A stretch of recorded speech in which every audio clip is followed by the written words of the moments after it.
Ngayong araw, ang order sa amin ng customer ay 2 bilao ng pork barbecue, 2 bilao ng pork lumpia, 3 bilao ng Valenciana, 2 bilao ng spaghetti, at 2 bilao ng sutanghon.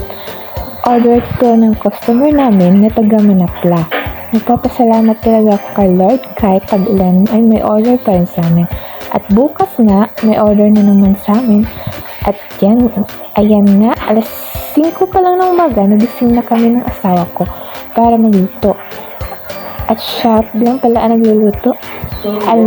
Ako lang talaga ang nagbabalot ng mga bilao at tagalagay ng mga toppings. Ang lumpia naman namin sa gabi namin binabalot, tapos sa umaga na niluluto ng asawa ko. Ang inuna niyang lutuin ng pagkagising niya ay yung Valenciana. Nagsaing na siya ng malagkit at yung mga pasta pinakuluan niya. Sunod naman niyang niluto ay yung sauce ng spaghetti. Tapos yung lumpia at yung barbecue. At 9 AM na nga kami natapos.